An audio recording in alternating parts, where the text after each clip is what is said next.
Welcome back, you beauties. We promised you an amazing performer, and she is here, and she is feeling it this morning. Bongi Mvuyana is one of South Africa's most captivating voices, blending soul, jazz, and a whole lot more. There is emotion underpinning this voice, and her album Power has a lot underpinning it. It's a personal, must-listen masterpiece, and I think I'm still underselling it, that delves into love, into growth, and resilience. And she's here to chat about her broader musical journey, and yes, give us an epic live performance. I know we don't have a studio audience, but can we muster a round of applause, Bongi? Welcome to the show.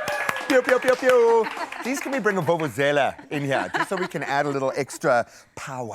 Hey. Oh, I'm dying to know. There are a million questions I want to ask, but I can't escape this word. Are you feeling powerful at the moment? Of course. Bongi, how are you? I am feeling absolutely powerful. This has been such a great experience, like putting together this album, releasing it now on tour, and completely as an independent artist. For the first time in my career, I'm actually 100% independent. Congratulations. Doing this. So it's just been so incredible. How different is it doing it like that? I know a lot more challenging, I would imagine, but the reward so much greater. Absolutely. I've learned more about the music industry as an independent artist than I have before. I mean, my first album, I released it with a label that I was with back then, and I learned a lot with them too. But I think that when I'm doing it as an independent artist, you go all the way from being the visionary, writing the songs, you have to be the executive producer, you have to be the financier, you have to find the funding. Gotta be the critic. Exactly, the critic, and there's so much that's on you, but I think that it really does stretch you. Your capacity just grows, and I think that as a businesswoman, I've grown more in the past 2 years. I was going to say that. Do you see the music as a product now, or is it still the same thing? Has that perception shifted? So I have to balance that, right? So I have to remember that as much as I've got the business hat on and I see the product, I'm still an artist. So like I've got people in my team like Georgia, who's like, she's like That's my daughter's name, by the way, so I know there's a lot of fire there. Yeah, lots of fire, but like I really, she helps me to keep that balance because she handles the business when I need to be an artist. And that's so important for me.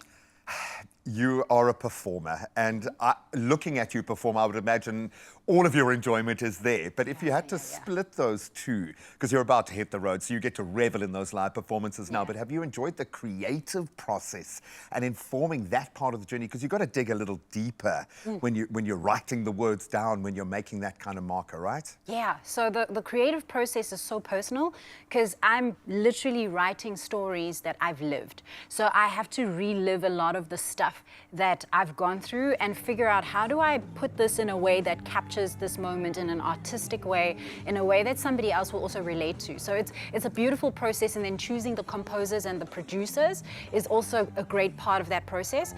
But then I love performing because then I get to see you guys and how the music kind of, how you respond to it and how you enjoy it with me. And it's just this entirely different energy that I absolutely love. I can't choose which part of the process I love. It's both. like choosing a favorite child, and I would never ask you to do that. We all know we have one favorite, but it's fine. I'm not going to ask you to do that live in studio.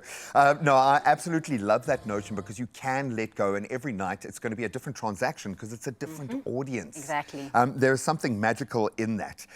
Do you process when you write? Because I'm looking at all of the artists that sit on this amazing couch of manifestation, I like to call it, seem to be mentally good.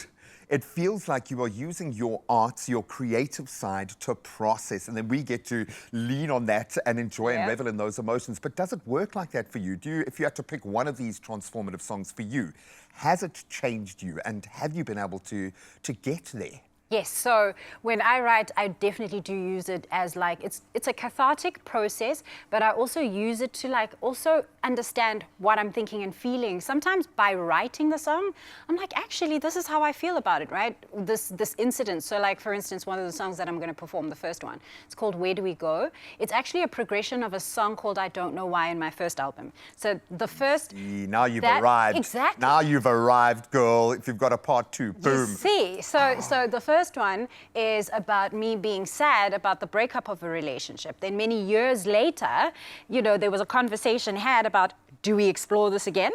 and then I write about that. So it does help you to process. I want to ask you quite a cheeky comment, because there's been a lot of talk about the algorithms within music now and how we loop music. Great music, but it doesn't take us on a journey. There's no bridge to take us to a new emotional space. Is that something that you're conscious of when you're writing and creating this music, that someone needs to be taken from point A to point B, or are you happy for the music just to let it go? So for me, I don't even write for algorithms, you know? I write stories.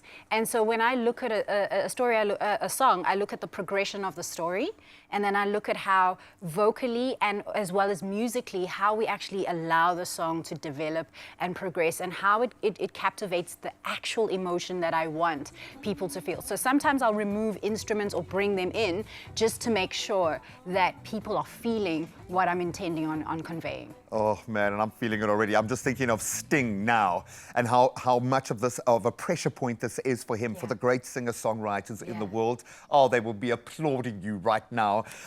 We love you, we love the way you sound, but I think most important, we love the power in the energy. And Bongi is going to be, well, spreading it across the entire country. And yes, she's going to be going on tour. We'll give you those details, but she's going to be performing here first. So before we get too excited, let's get back into those official duties and do the news and the sport and this performance to come.